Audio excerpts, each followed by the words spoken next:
The moon, the stars, and the entire evening sky brought out more than 600 Northside ISD fifth graders for the 25th Annual Stargazing Night. And it was a night to remember for the students who are members of the Young Astronauts Club at their respective schools. But don't just take my word for it. Check it out for yourself. 5, 4, 3, 2, 1. And blast off to Stargazing Night. For one night, Ward Elementary School transformed into a training ground for future hopeful astronauts like Anna.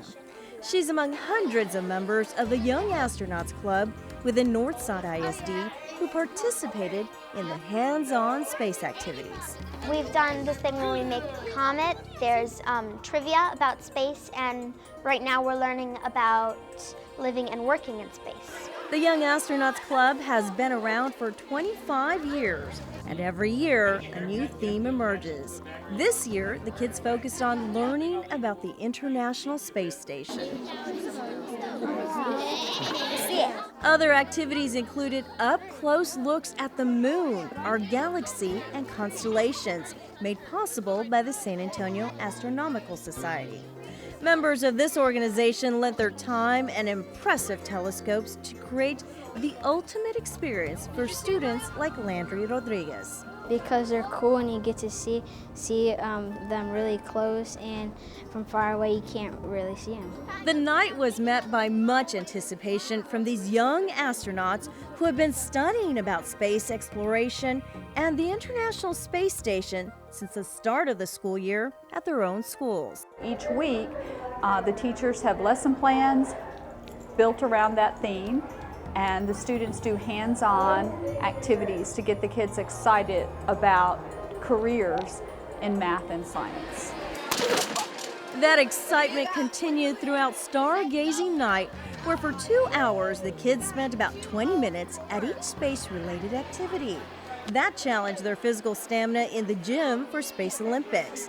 They also worked out their minds on a little space trivia.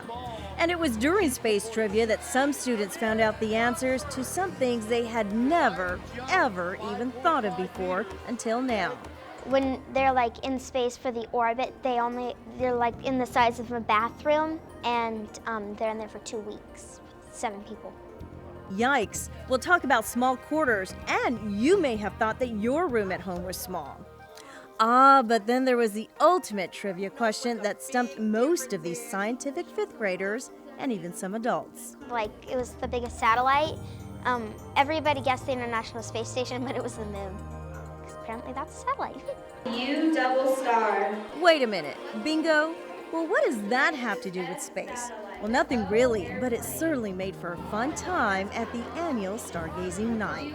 And it was a night to remember for all these kids and even the organizers who say all the hard work to put such an event together was worth it. As we stand at the door when the kids are leaving, they say, "Thank you for the best night of our whole elementary years."